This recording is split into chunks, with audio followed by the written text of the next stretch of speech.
Well, Andy and I are going to start. Thank you, Jeff. We lost Steve Moore, which is pretty funny, actually. It's so typical of Steve Moore, though. It's kind of an inside joke. I'll fill in for Steve. Jeff Hunt will come in and we'll talk this. So I want to say a couple of words. I'll say words about Jeff. He's taken over the Centennial Institute from John, done a wonderful job, great conference. Thanks for all being here. Andy here runs one of the most competitive businesses in one of the most competitive industries in the United States. All of us have eaten at a CKE restaurant somewhere. I have eaten at them, as you can tell, often. I love Carl's Jr. I'm a Hardee's guy going way back. And he recently, well, we got some Hardee's people here. And Andy, though, he's a treasure to us in a restaurant world, but if he writes for the Wall Street Journal, it's terrific, because what he does is he brings the perspective of a CEO to this. Well, we're waiting for Steve. Would you tell him what you wrote about the minimum wage? Because I had him on my radio show because his message on the minimum wage is the most important message. You can take it away.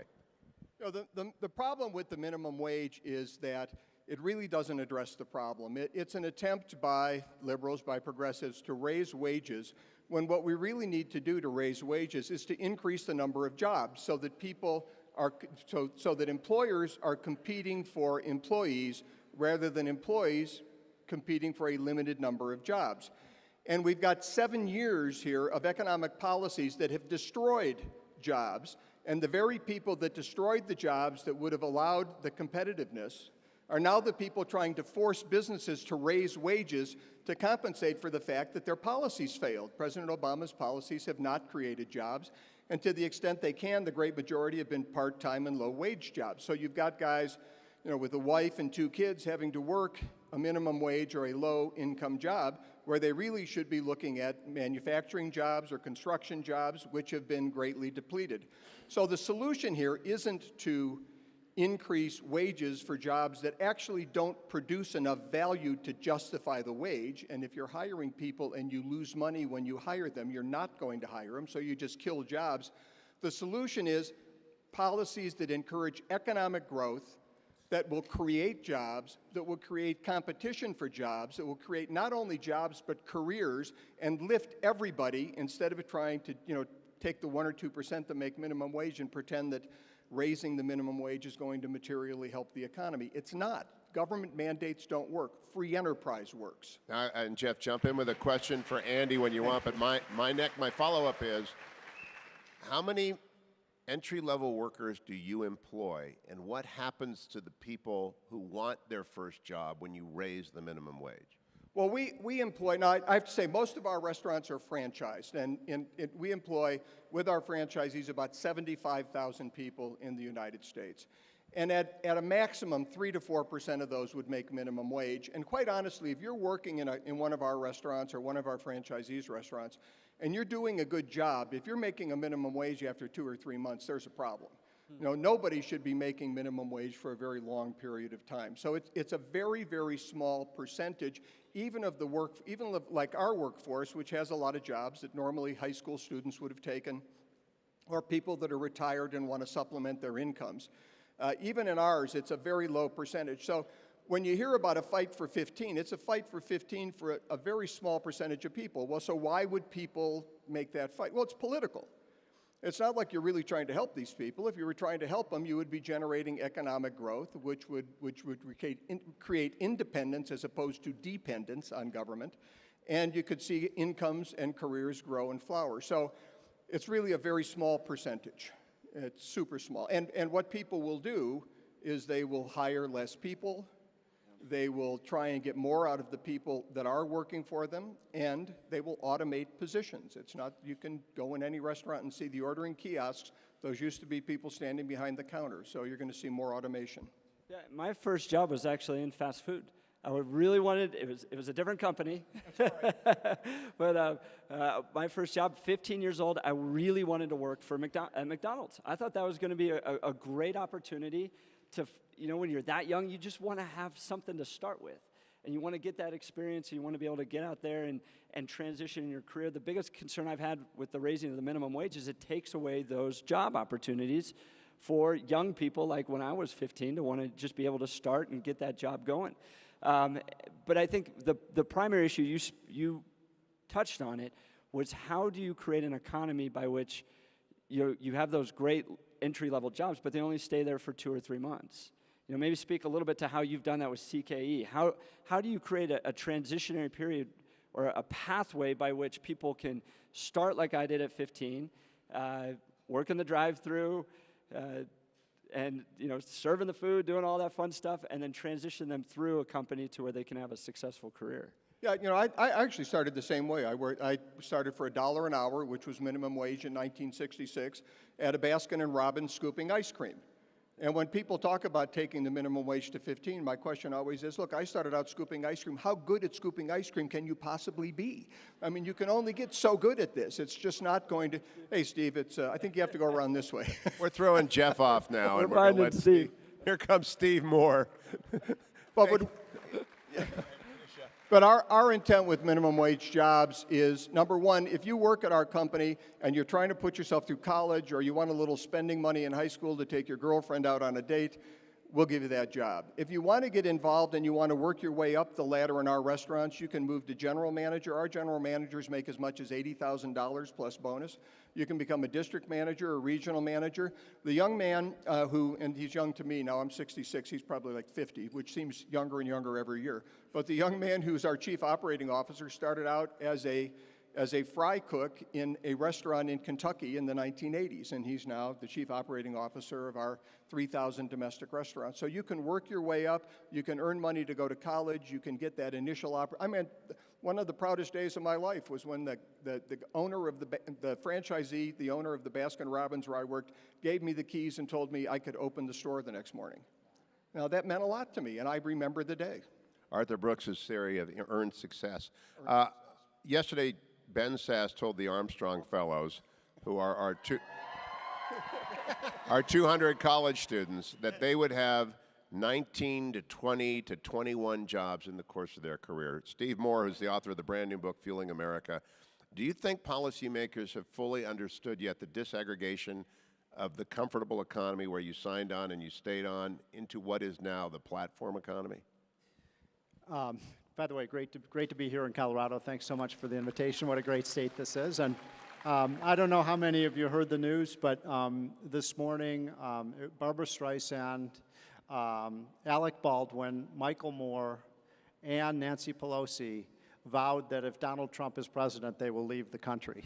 So, do we need to know anything more?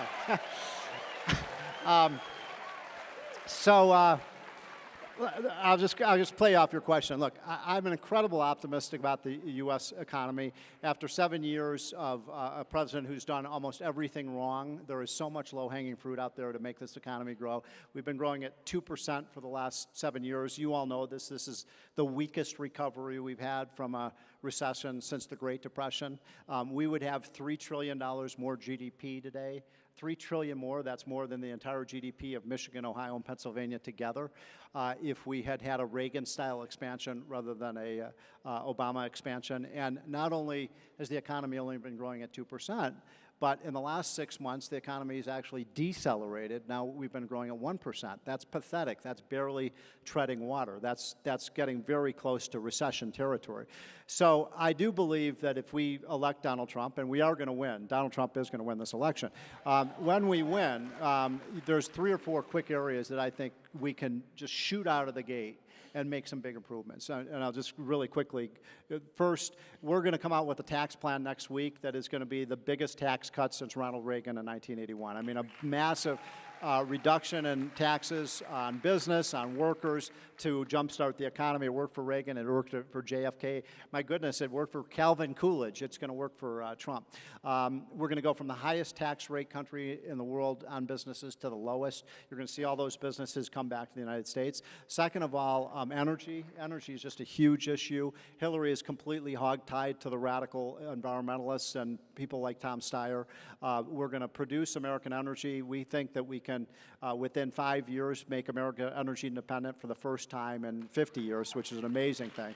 And ladies and gentlemen, I am not talking about building windmills. I'm talking about using coal and oil and gas, and this country was built on fossil fuels. So that's number two. Number three, we are going to repeal Obamacare, and nobody knows better than you do, Andy, as a businessman, the disaster of Obamacare. I won't get into that. Just to say, we're going to have a health care plan that covers every American, but gives them choices and lowers costs and provides high quality of care. One just related thing I've got to get off my chest: why don't we have a health care?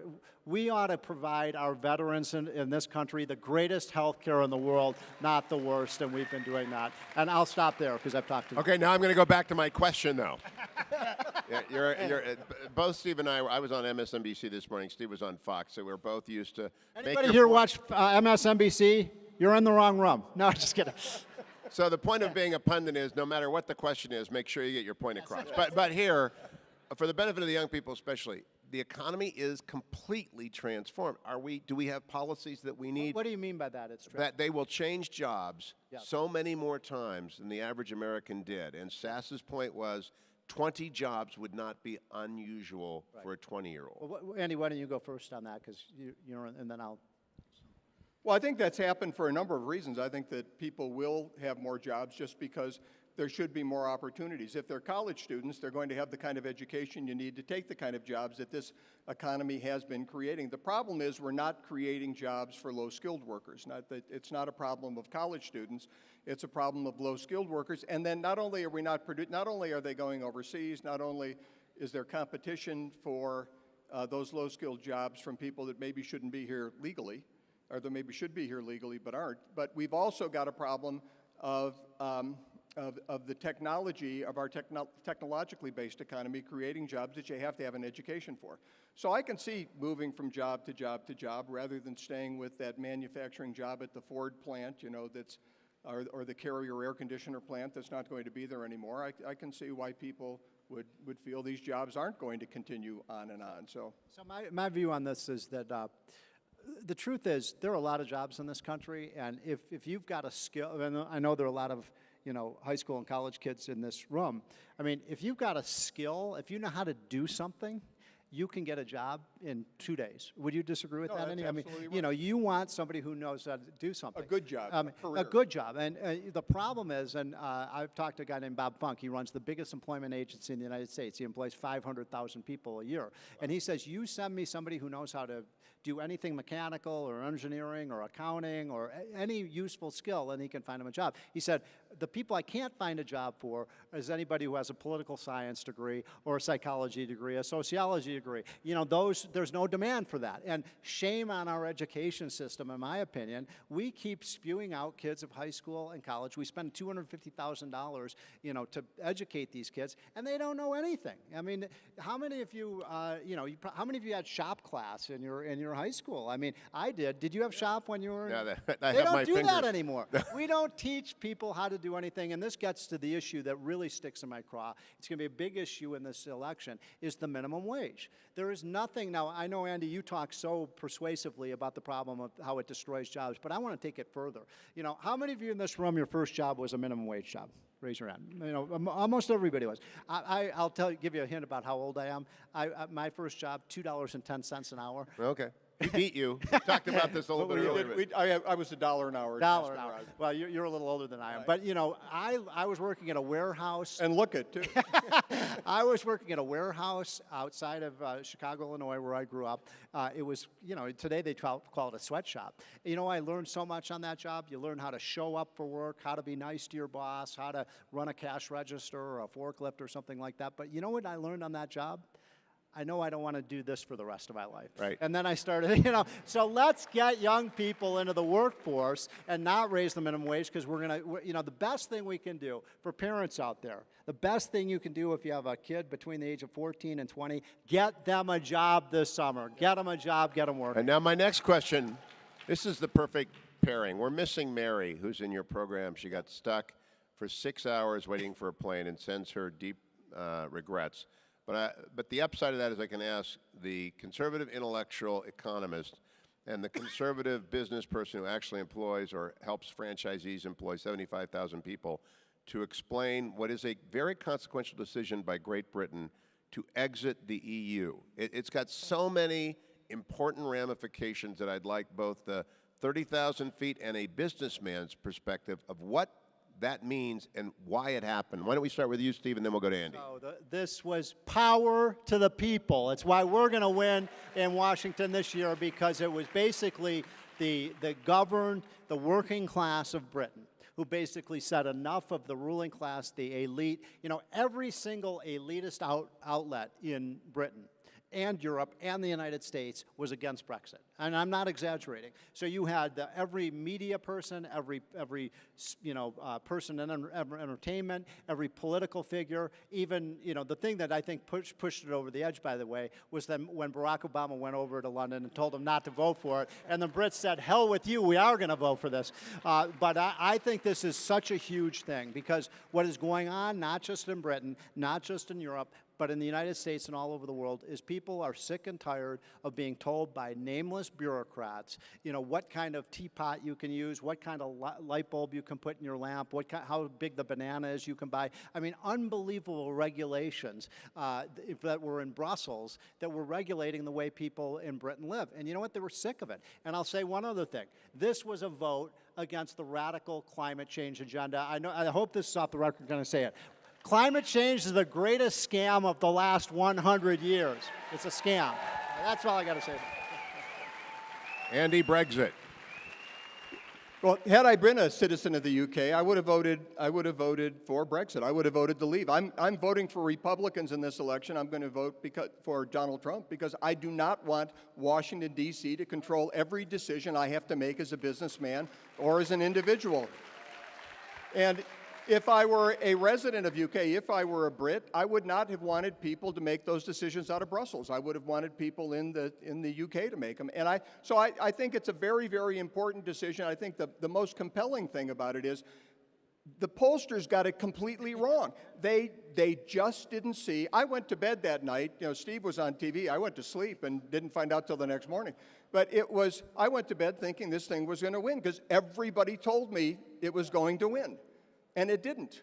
It didn't pass, because there was an uprising by people, I think like the people in this room, and I know like the people on this stage, that were just fed up with the growth of government, with the expansion of controlling globalist powers, and want to take back some of their independence and some of their liberty. And I think that's what happened in Great Britain. I hope it's what happens here, and I can't wait till November. And by the way, did you see what happened? That when I was on TV that night, the stock market fell by 600 points, because the market's hyperventilated over this. But I said on TV that night and the next morning that this was a complete overreaction, that this was good, this was a power to the people. It was the big loser with Brexit is socialism, right? Socialism was what failed in that referendum. And this is good for growth, it's good for workers, and the stock market in Britain and in the United States has recovered every penny it lost. Absolutely. And I was on the radio urging people to refinance their homes in that brief moment when the Brexit panic drove interest rates below 4%. Exactly. Let me, though, bring up the most disconcerting thing. We're in friendly territory here. These people are smart. They're at a conservative summit. They care about ideas. But it was not a mirage. We saw tens of thousands, hundreds of thousands of people sign up for Bernie Sanders, go to his rallies, contribute money, believe fervently in an ideal that it manifests itself most obviously in Venezuela.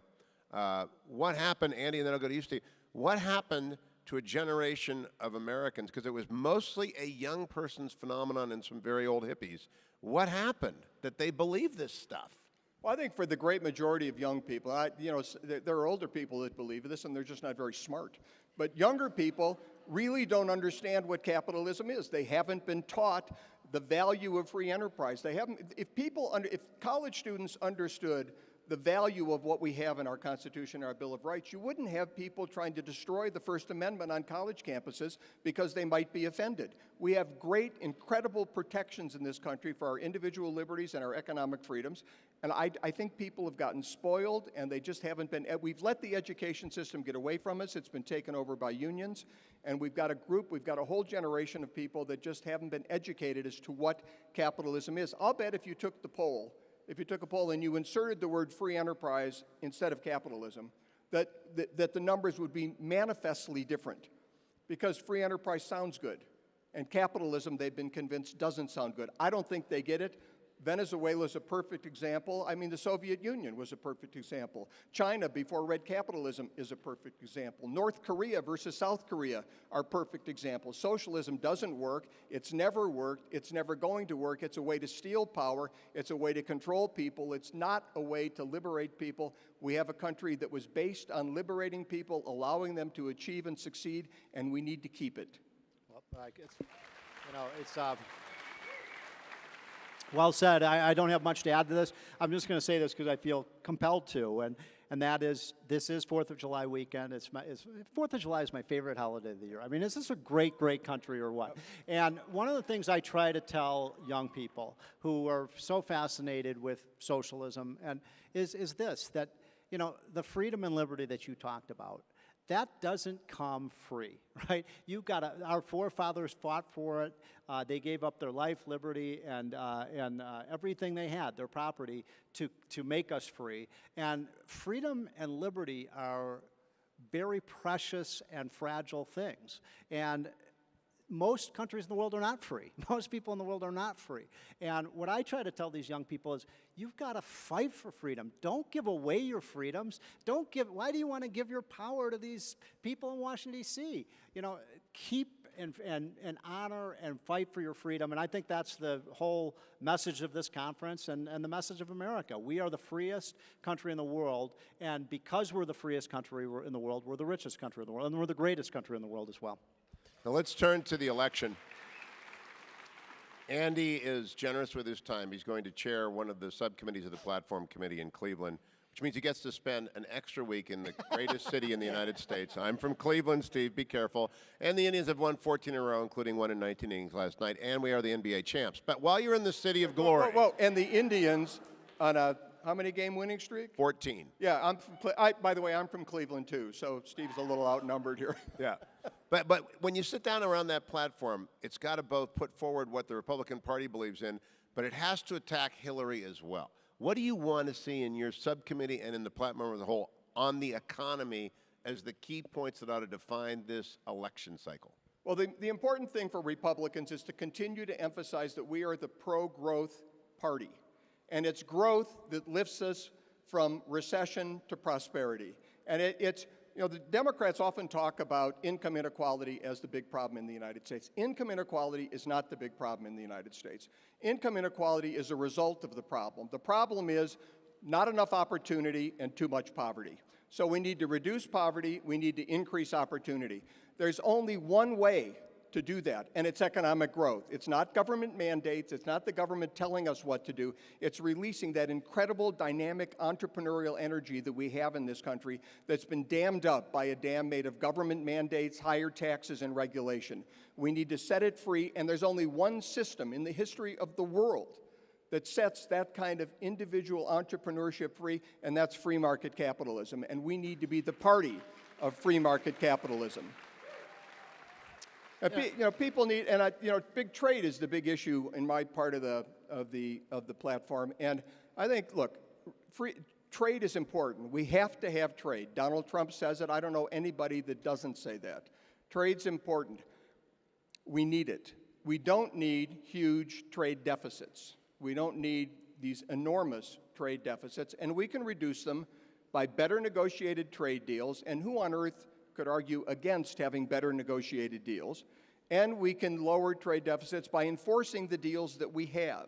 And I think that's something that Donald Trump supports. I think that's really what he's trying to say when he's out on the stump. And I don't see any reason why other Republicans shouldn't support it as well. It just makes sense. Steve? So, look, the Democrats are the party that craves power, right? They are all about control and power over people's lives. And when you look at the modern-day Democratic Party, it is controlled by three groups. You know, labor unions, trial lawyers, and radical green environmentalists. And they are all trying to capture more and more power in Washington. There's an amazing statistic, you know this because you live in Washington, D.C. 3 of the 4 wealthiest counties in the United States are in Washington, D.C., and we don't produce anything, right? All we produce is lawyers, lobbyists, and politicians. Funny how that happens. So every time you have these massive spending bills, it doesn't, people in Colorado don't get rich off it, people in California don't get rich off it, or my home state of Illinois or Virginia. The people who get rich off of government are people who live in Washington, D.C. I love this message of power to the people. That's what we're about. We want to take power away from these corrupt, incompetent politicians, and we want to give it back to the states and the localities and the people, all right? That's what our movement is about. And I think one other thing, Hugh, I want to see Donald Trump. I'm thinking more about his speech that he gives at that convention, because I think it's going to be really crucial to him winning. And what I want him to do is go out of his way to say, look, if you're Hispanic, we want your vote. If you're Asian, we want your vote. If you're gay, we want your vote. If you're whatever you are, we want you to be part of our party, because what we're about is giving more freedom and enriching this country. This has been the worst recovery since the Great Recession. And one last thing, we cannot afford 4 more years of Obamonomics, and that's what you're going to get with Hillary. Now, most of the people in this room understand how a President Clinton Supreme Court driven Supreme Court with her appointees would have packed religious liberty and Second Amendment. They get that. What about the business world? And Andy, you've had to deal with the California Supreme Court and the California legislature, and your company's in Tennessee now. What is the consequence of a radicalized, and I mean that sincerely, hard left justices on the Supreme Court when it comes to business? Well, it's the same problem you have with any of these issues, which is that the judges on the left ignore the Constitution. The Constitution is a roadblock to accomplishing policy. If, in fact, the policy that's being promoted, if they can find a way to justify it with the Constitution, they will. If they can't, they, in effect, rewrite the Constitution. And when it comes to increasing the government's power through its taxing power, as Justice Roberts unfortunately did in the Obamacare case, or through the Commerce Clause, or through whatever section of the Constitution they can kind of wheedle things, they will. Right now, there's a big challenge in our industry to what's called franchising. And I don't know how many of you are aware of what franchising is, but it's a way that you can be in business for yourself, but not by yourself. It's where you associate with a larger firm. And most of our restaurants, we're 94% franchised.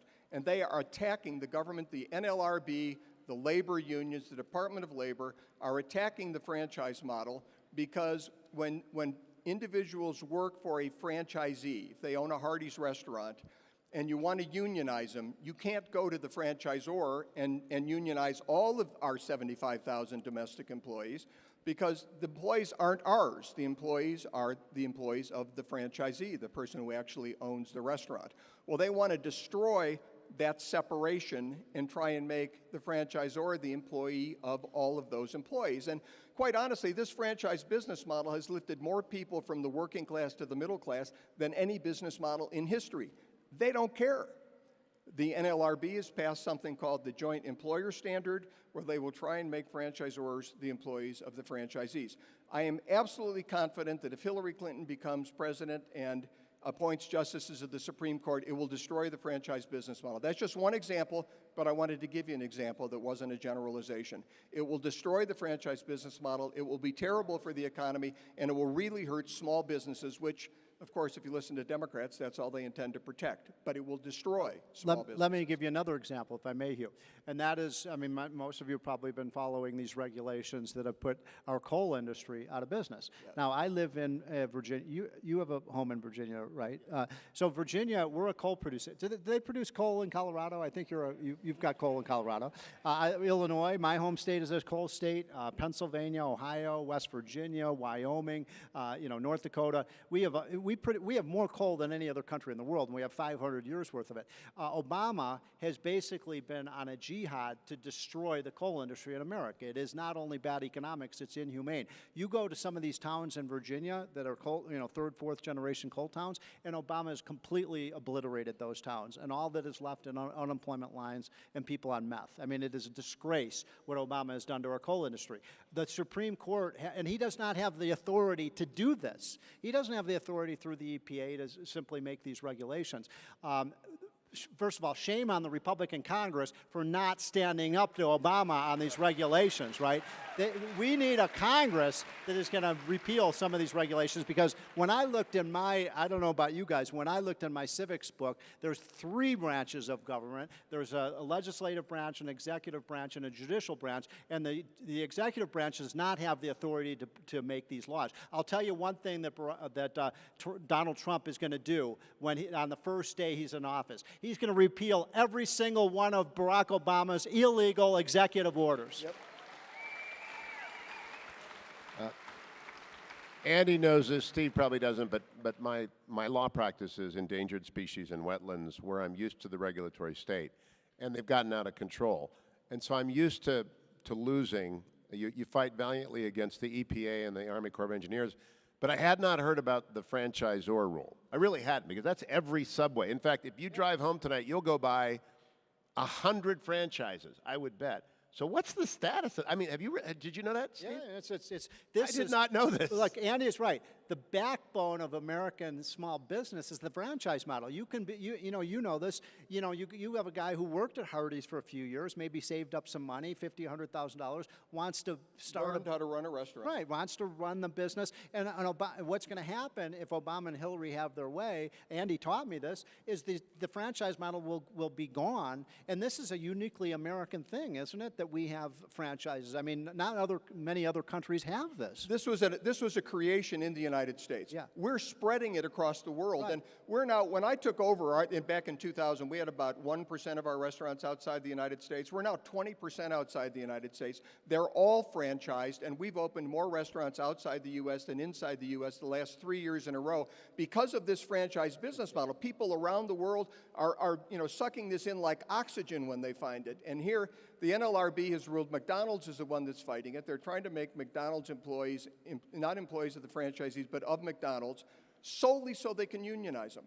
This is all about unions. It's nothing to do with whether this is an effective business model or is creating wealth or is creating prosperity or is lifting people up. It's about the union. Well, isn't it also true that, as most of you know in this room, the evil Obamacare law has a 50-worker rule. So if you hire more than 50 workers, all of those mandates and extra costs are imposed on your business. So, we see in the Bureau of Labor Statistics numbers every month, a lot of employers are holding their employment down to 45 to 50. What they want, another part of this that's insidious, is they want to say any Hardee's, even if it only has 20 workers, is subject to the 50-worker rule because they're part of the huge corporation. And that, too, will destroy small business. Let me close with, go ahead. Not only that, but, sex discrimination, race discrimination, wage and hour law violations. The franchisors will have to put people in every franchise restaurant to make sure that laws aren't being violated, because now they'll be responsible for their franchisees' conduct, and that just isn't going to work. Those are the reasons why other countries don't have growth, and why our country does, because we haven't traditionally done that. Sorry. I want to close on two, a negative and a positive. The negative Steve touched on, which is Obamacare, and you're both very familiar with this. It's not front and center in this election, and the consequences in terms of rising premium, skyrocketing deductibles, massive numbers of people who have insurance but can't find a doctor are so incredibly destructive, and yet it's gone from the campaign. I'll ask you both that, and then I'll close with the optimistic question. Steve? So, I'm sorry, what's the question? Well, why isn't it front and center? No, it should be. I mean, look, every poll shows that 75% of Americans want Obamacare gone. It's horrible for our health. People are covered. We covered 15 million people with Medicaid. Medicaid is the worst health insurance system in the world. I mean, the studies show people are better off not having health insurance at all rather than being on Medicaid. We ought to have a system that allows people to go out and choose the health insurance of, whatever they want. We ought to allow people to choose insurance across state lines, right? That's something the Democrats are against. And we got to do something about the out-of-control medical malpractice trial lawyers, right? We got to put a cap on those costs. If you do that, I believe we can provide a much higher quality of care to the average American. We can cover everybody, and we can do it with about 1/3 savings in the health insurance market. Andy, are you confident? I don't know if you're part of the platform committee has Obamacare, but will it be front and center at the convention and in the campaign? Yeah, number one, it's not part of I'm stuck with the trade part. I don't have to deal with the Obamacare part. But Obamacare will be front and center. Donald Trump's been very clear about this. He will repeal and replace Obamacare. It's also very clear that Hillary Clinton will make it worse. And the thing's already on a death spiral. The only way they can make it worse is by taking more money from us to try and make it survive. The thing just is not, it isn't going to last. Young people aren't signing up. I mean, why would you sign up for Obamacare if you're young? Number one, you're probably not going to get sick. Number two, you've got a huge deductible. So if you end up having to spend $10,000 a year on insurance and have a $5,000 deductible, that's $15,000 before you get any care. And if you're young, you're not even going to need the care. And lastly, the penalty is less than the insurance. And if you do get sick, let's say you come down with a debilitating disease, you can sign up on the next sign-up period because there's no pre-existing condition requirement. But it will be front and center. It is part of what Donald Trump talks about. I think maybe because the parties and the candidates' positions on it are so clear and everybody knows it, it's probably not getting talked about enough. Hopefully it'll come out in the debates, but it will be front and center, I think, for Republicans. You know, I know we're coming to an end, and I just have to get this off my chest. You know, I know a lot of you in this room get asked by your friends or colleagues, you know, why vote for Donald Trump? And I always, the way I like to do this, and I'll just give you this, is what I call the 4 C's. HC, PC, SC, and TC. HC, he's not Hillary Clinton. PC, he's going to fight political correctness in this country and put an end to it and get rid of the police speech. SC is he's going to put 3 conservatives on the Supreme Court, and TC is we're going to cut the hell out of taxes. So that's your argument for Donald Trump. And last question has to do with the new economy. Uber is, many of you got here via Uber today. It disaggregates power, it empowers individuals. California has attempted to destroy Uber by bringing it under the same work regime that every other employer has. Can the regulators possibly win against the power of the individual? You know why this issue is so big? I mean, the whole issue with Airbnb and Uber and all these, the left always loves to talk about how they're pro-technology, pro-future. They're not pro. We're the party of the future. We're the party of change. We're the party of technology. So they're the ones that are trying to put Uber out of business. They're trying to put Airbnb out of business, and you go down. They're trying to put Google out of. Did you know the United States government is suing one of our great companies, Google, because they say they violate antitrust laws because they make a better mousetrap? I mean, what's wrong with this country? Can you imagine China, suing one of their companies that's productive, efficient, has made millionaires of thousands? Everybody uses Google, and our stupid government is suing them. I mean, that's what's wrong with Washington. So, Andy, can the regulators beat free enterprise, or is it inevitable that the entrepreneur wins? The only country in the world where the regulators haven't beaten free enterprise in the history of the world is the United States. But they're trying. The only thing that stands between us and a victory by the regulators, which used to be called the oppressors, now they're called the regulators, the only thing standing between them and our freedom is us. Is the democratic process that the founding fathers put in place to protect this country and the values that this country has existed on for 200 years. I pray to God it goes another 200 years. These are the values. Quite honestly, this is why Donald Trump was nominated. Yeah. Working class Americans, it's interesting. He's a rich guy. They don't resent him. They don't envy him. They don't think he's some, arrogant rich guy. They see him as a successful guy, and they want to emulate him. They want to be like him. That's the America I grew up in. That's the America I remember. That's the America I'm willing to stand up for and defend. And if we stand up for it and defend it, the regulators will not win. If we don't, they'll succeed. Please join me in thanking Steve Moore, Andy Puzder. Thank you very much, America.